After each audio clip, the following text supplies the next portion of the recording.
Identitas penjaga pintu ini sama sekali tidak sederhana. Dia memiliki senapan sniper di matanya. Di jarak beberapa meter. Tapi masih bisa menyadari apakah pihak lain itu sampah atau bukan. Lihat gadis yang baru saja mencium pria itu sebagai berpamitan. Si penjaga pintu mengatakan bahwa, "Aku tidak menyukainya. Itu bukan masalahmu. Dia lemah dan tidak memiliki pengendalian diri. Dia tidak akan menghubungimu. Dia pasti akan menghubungiku. Tidak pernah, dia tidak akan pernah meneleponmu." Magi menganggap kata-kata yang diucapkan paman ini mengecewakan. Kini dia sedang menikmati manisnya cinta. Untuk membuktikan bahwa kekasihnya sangat mencintainya, Magi menyarankan untuk bertaruh dengan paman ini. Tapi paman ini mengatakan bahwa kebenaran telah dikonfirmasi. Tujuan utama taruhan adalah untuk menggertak orang lain. Setelah itu, dia langsung menolak taruhan Magi. Dia tutup pintunya dan lanjutkan pekerjaan perlindungannya. Magi tidak pernah memikirkan kata-kata paman itu. Gadis itu dengan senang hati mengirimkan pesan kepada pacarnya untuk menemuinya besok. Tapi tunggu sampai waktu tidur tiba. Dia tetap tidak mendapat pesan apapun. Jelasnya, pacar Magi ingin mengakhiri hubungan antara mereka berdua dengan kekerasan dingin. Hal itu membuat Magi sangat marah sampai tidak bisa tidur. Keesokan harinya, dia sedikit malu saat melihat penjaga pintu. Saat tidak lihat sosok sang paman di depan pintu, Magi berani keluar dari lift. "Ada berita dari Mark atau belum?" "Belum, aku bahkan belum memeriksa ponsel. Aku juga harus pergi. Semoga harimu menyenangkan." Magi mencoba membuka pintu dan pura-pura tidak peduli. Dia terus menatap ponselnya. Tapi dia tidak bisa menghubungi pacarnya lagi. Untungnya Magi tidak banyak menderita sejak saat itu. Dia segera menemukan cinta baru. Dia sangat tampan, seorang pria elegan. Dengan cepat, dia telah membuat Magi jatuh cinta padanya. Mereka berjalan bersama di jalan yang ramai. Selanjutnya Magi secara alami mengatakan bahwa dia suka membaca buku. Tetapi pihak lain mengatakan dia pusing ketika melihat buku-buku itu. Tapi itu tidak terlalu mengganggu Magi. Keduanya berciuman mesra di bawah cahaya rembulan. Mata Magi penuh dengan gairah dan kasih sayang. Dia dengan senang hati membawa pacarnya pulang untuk minum kopi. Tapi dia bahkan tidak berani tinggal terlalu lama saat melewati sang paman penjaga pintu. Dia takut untuk mendengarkan kata-kata paman itu lagi. Untungnya kali ini paman itu tidak banyak bicara. Dia hanya menggunakan matanya yang memahami segalanya. Untuk melihat lebih dekat pacar baru Magi. Semuanya jelas. Keesokan harinya, ketika Magi bangun dari tidur, dia segera menemukan bahwa pacarnya menghilang. Dia menggebrak tempat tidur dengan marah. Dia kira dia bertemu bajingan lagi. Tapi tiba-tiba terdengar suara pacar dari luar jendela. Magi bergegas ke jendela untuk melihat keluar. Dia terkejut melihat pacarnya bangun pagi untuk membeli sarapan. Saat ini, dia juga aktif menyapa paman penjaga. Magi berpikir pacarnya sangat perhatian. Dia pasti cinta sejatinya. Tapi sang paman memanfaatkan saat pacar Magi belum naik ke atas. Dan menelepon pada Magi. "Aku tidak menyukainya." "Apa? Kamu hanya bertemu dengannya selama 30 detik. Itu masih terlalu panjang." "Baiklah, dia sangat baik hati. Itu bisa menjadi masalah budaya. Saat kau terlalu ketat dengan semua orang, kau tidak bisa lagi menilai orang yang aku bawa pulang." "Oke." Benaknya kosong. "Dan kau adalah gadis pintar dengan gelar PhD. Aku hanya memikirkan untukmu." Tapi Magi masih memberinya kesempatan. Dia tidak pernah perlu kekasihnya harus berpengetahuan. Selama lawan benar-benar mencintainya, itu baik-baik saja. Tapi jika keduanya ingin hidup bersama, hati mereka bergejolak aja belum cukup. Kepentingan umum juga sangat penting. Magi kecanduan membaca sepanjang hari. Yang membuat pacar Magi berpikir dia sangat membosankan. Dia mulai mencari segala macam alasan untuk menolak bertemu dengannya. Paman penjaga yang cerdas, Hanya sekilas dia telah menyadari ada yang tidak beres dengan Maggie. Jadi dia tanya padanya serius. Kau terlihat sedikit berbeda, kau telah mengubah gaya rambut. Sesuatu tentang kamu telah berubah. Aku mungkin sedikit sedih. Kenapa sedih? Malam ini, Ted, akan datang atau tidak? Tidak, kami telah putus. Maaf. Dia hanya sekejap di dalam panci. Benar. Intuisimu benar yang membuatku merasa sedikit menakutkan. Maggie sedikit kesal dan bertanya mengapa dia ingin mencampuri urusan pribadinya. Bukankah enak jadi penjaga pintu diam-diam? Dia sudah cukup berduka atas kegagalannya dalam cinta. Dia pun tidak ingin semua orang memperlihatkan bekas lukanya lagi dan lagi. Kemudian paman penjaga itu meminta maaf dengan tulus. Dan Maggie pulang dengan marah. Maggie berbaring di tempat tidur. Namun, dia menyadari bahwa haidnya telah terlambat selama beberapa hari. Perasaan buruk tiba-tiba muncul di hatinya. Jadi Maggie pergi ke apotik dan membeli alat tes kehamilan. Hasil tes menunjukkan bahwa dia memang hamil. Setelah kebingungan sesaat, adalah keruntuhan yang tak terbendung. Maggie bahkan tidak bisa mengurus hidupnya sendiri sekarang. Dan juga tidak tahu bagaimana menyambut kehidupan kecil ini. Maggie ingin mencari seseorang untuk menghiburnya. Mencari beberapa saat di phonebook tapi tetap tidak bisa menemukan orang yang bisa dia curhat. Tak berdaya, dia hanya bisa memeluk paman penjaga itu sambil menangis sekencang-kencangnya. Setelah tenang kembali, keduanya mendiskusi baik-baik nasib anaknya. Maggie tidak ingin anaknya hidup dalam kemiskinan dengan seorang ibu tunggal. Dia tidak ingin anaknya dipandang rendah oleh orang lain karena kehamilan di luar nikah.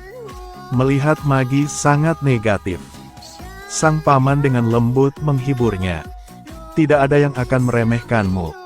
Lakukan apapun yang kamu mau, tapi jangan lakukan hanya karena takut. Kau harus bertanggung jawab atas hidup kamu sendiri.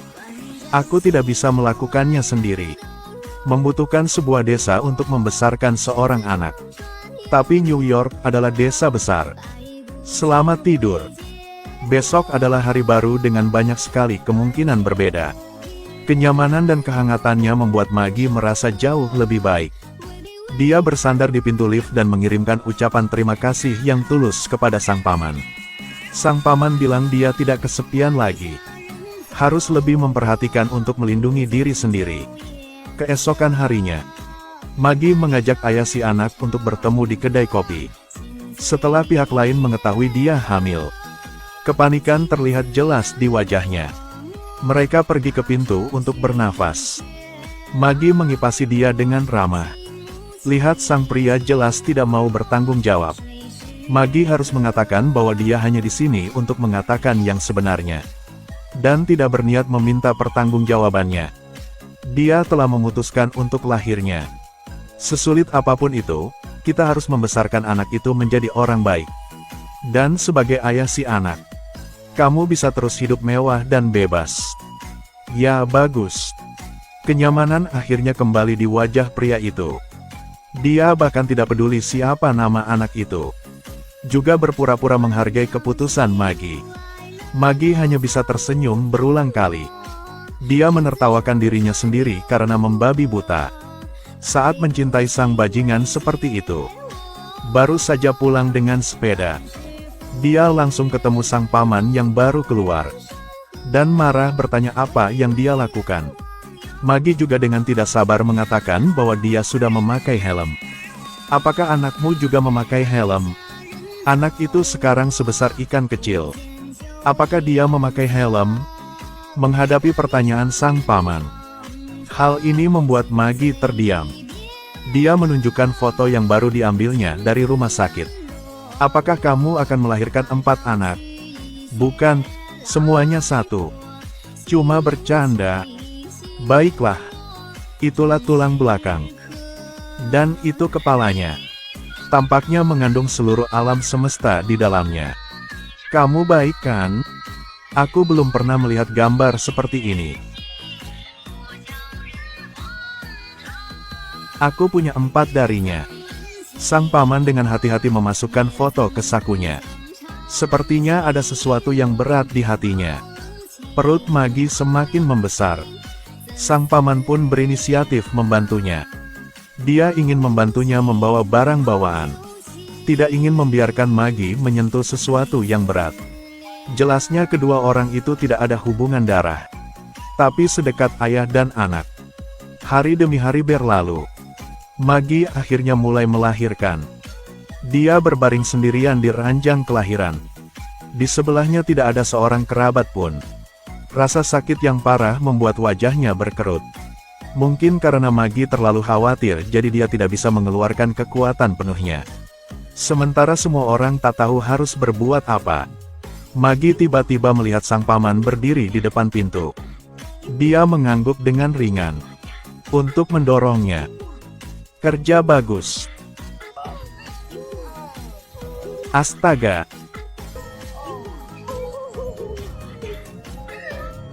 Hari Magi keluar dari rumah sakit.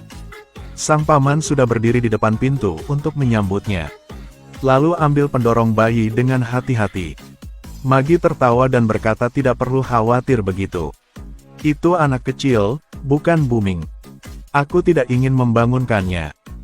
Diam New York, diam. Waktu berlalu sangat cepat.